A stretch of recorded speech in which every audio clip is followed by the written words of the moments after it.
Reading 37 from the Psychological Commentaries on the Teaching of Gurdjieff and Ouspensky by Dr. Maurice Nicoll.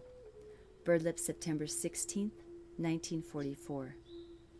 A note on personal work. It is always necessary to speak of personal work and what it means. We have continually to remind ourselves in our private thinking and to remind others in the way we refer to the work and speak of it, what it means to do this work. We easily forget. It is not that we willingly forget, but that we have not the force to remember. A man, said G, is not a man unless he remembers himself. But when he realizes he does not remember himself, he soon finds that he cannot remember to remember himself. His habits of forgetting himself and being asleep in life are too strong. Unquote. He is then a man asleep, realizing at intervals that he is asleep. And this is our situation, so we have to notice what puts us to sleep. By observation, we can see how the events of life put us to sleep, and some especially, and how the habits of imagination and day reveries, inner talking and accounting, being hurt, having negative thoughts, and all their forms of contriving, self-justifying, and so on, do the same. There is enough to work on, but we can reach that stage that is comparable with half-waking from ordinary sleep in bed, as when we know we are asleep and yet cannot open our eyes or move our bodies, or as in some cases where we cannot get into our waking consciousness and are still amongst moving dream shadows, which we know are dreams. It is as if we can get nothing into focus. There is not enough force. We cannot concentrate enough to awaken. Now, in the work we are often like that, going about all day, feeling we are asleep, and being unable to give ourselves shock. That is the first conscious shock of self-remembering, which requires an effort of concentration, of inner attention, and so enough force. Concentration needs force. When force is running into negative states or daydreams or anxious cares, you cannot concentrate. Nothing is more easy to observe in yourself. For example, you are reading a book that requires directed attention to follow.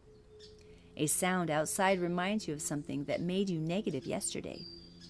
Instantly, roles and centers begin to turn on which are recorded the incidents of yesterday. Your attention leaves the book, being now drawn effortlessly into this negative state and no longer directed by effort. You may still sit in the same position and even continue to read with the moving center, but you are taking in nothing. You cannot concentrate. This shows how we lose force so easily for any particular thing we are aiming at. We become distracted and sit biting our nails metaphorically or actually while all sorts of mists, fogs, whirlwinds, thunders, lightnings, inundations, eruptions of steam, and torrents of rain take place within our delicate psychic life, all of which we contemplate with satisfaction. It follows that if our force passes into such natural phenomena, our psychic country does not produce very much in the way of crops. When G said, in connection with his different definitions of what he meant by man, that a man must remember himself, he referred, of course, to a state of consciousness which in this work is called the third state of consciousness. And in saying this, we can easily understand that he meant that no one was a man unless by raising himself up internally, he made it possible for new influences to reach him. As we all know, this work teaches with the greatest emphasis that in our two ordinary states of consciousness, physical sleep and the so-called waking state, influences coming from higher levels in the ray of creation cannot penetrate to us.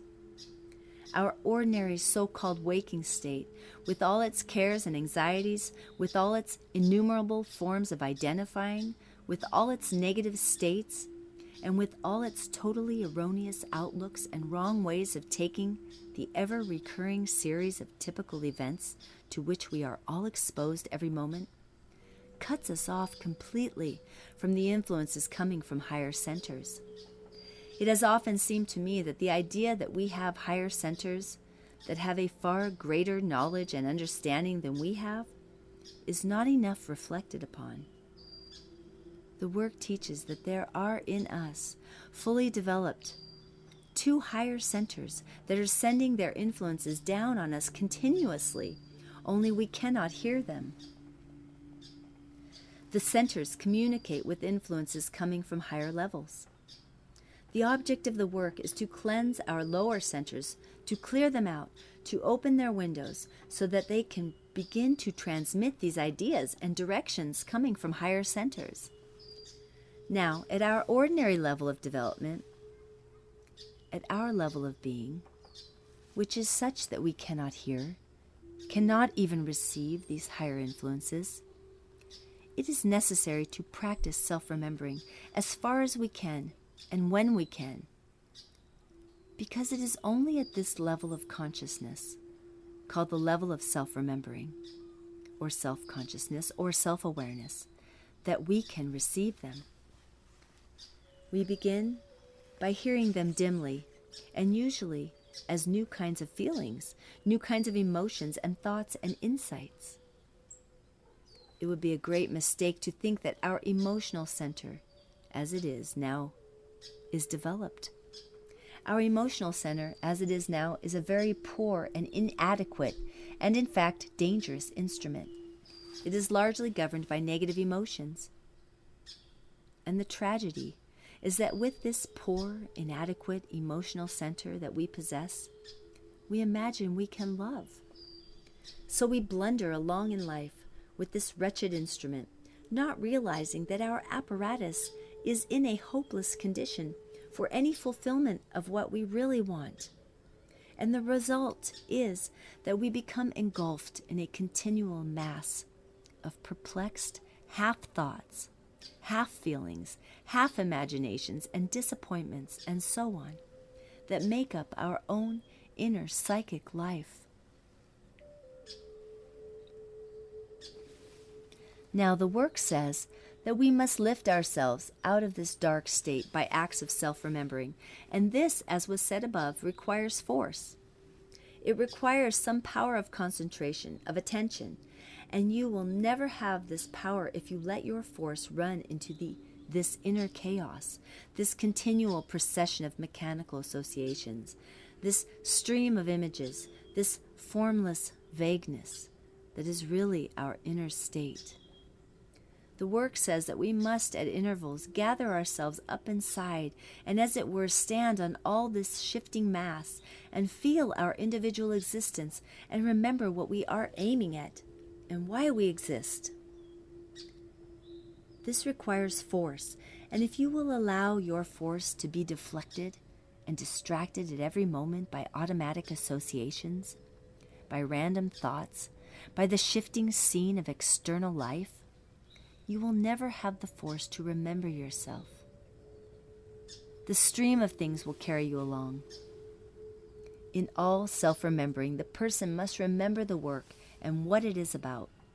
He must remember, for example, that by the act of stopping all these mechanical streams in himself, he may lift himself up to other influences far higher than he is.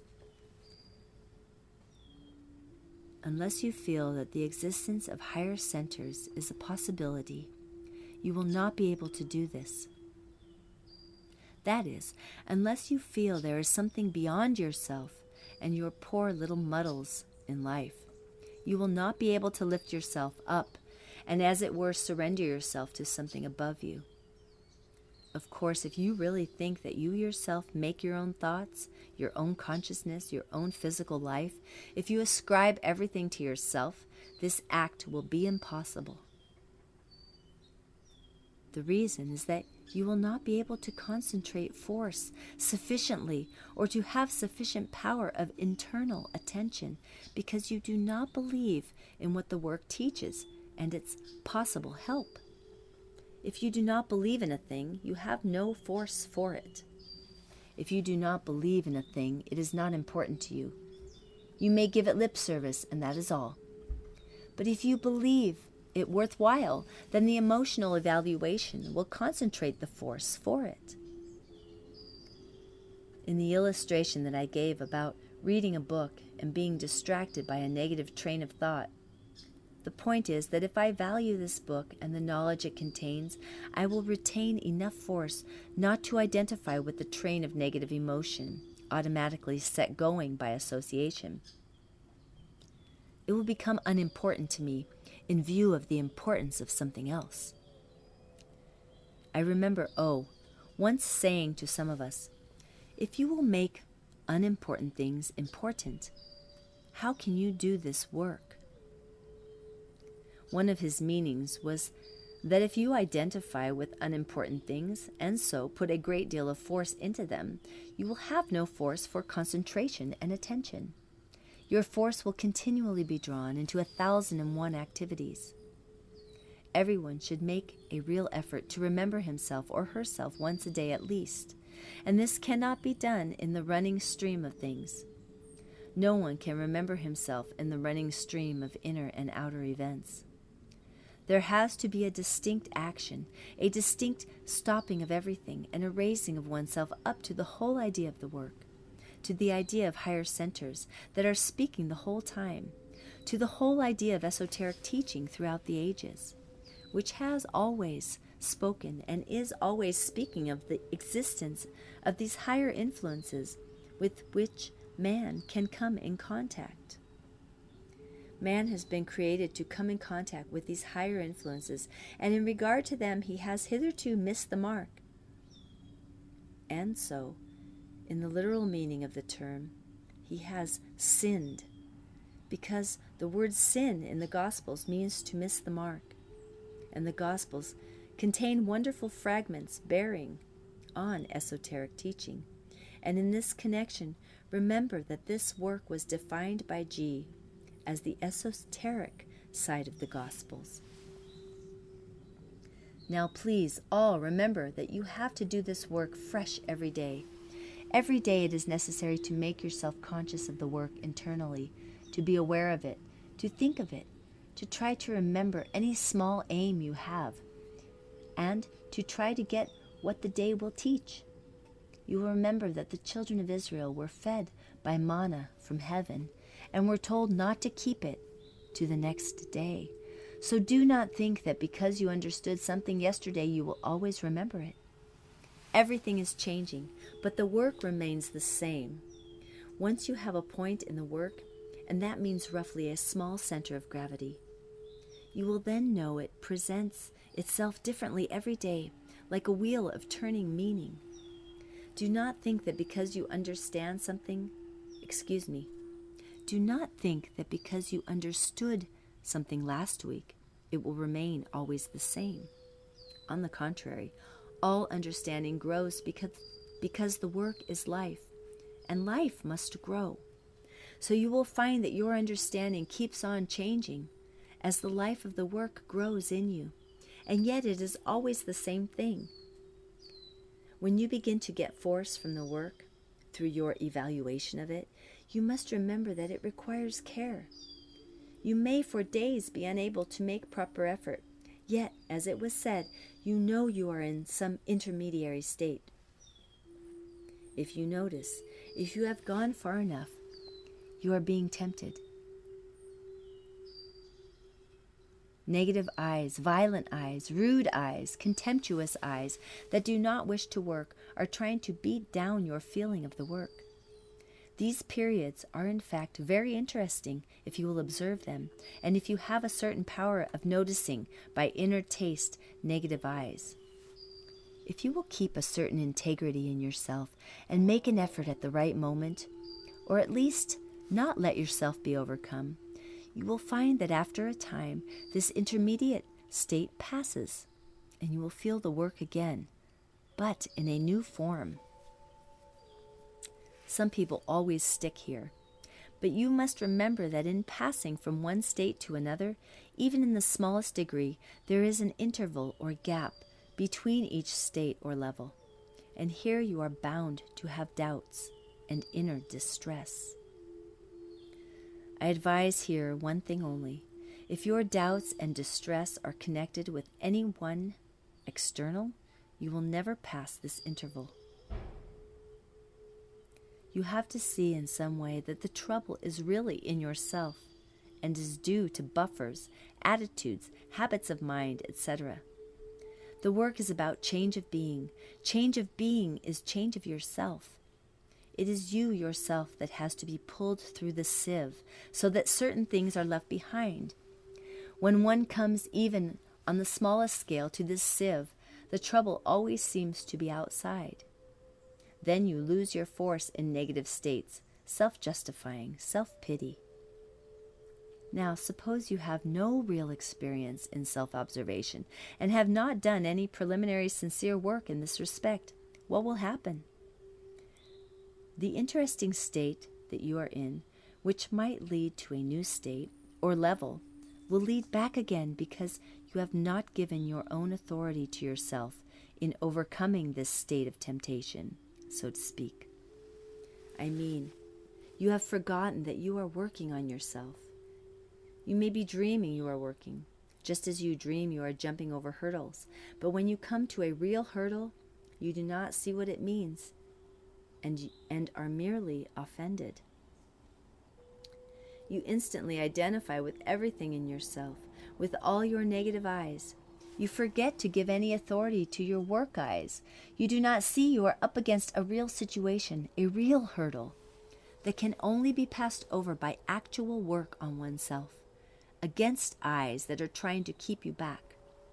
You are, so to speak, taking the situation from a life point of view and not a work point of view, in which case life is not your teacher, but your destroyer.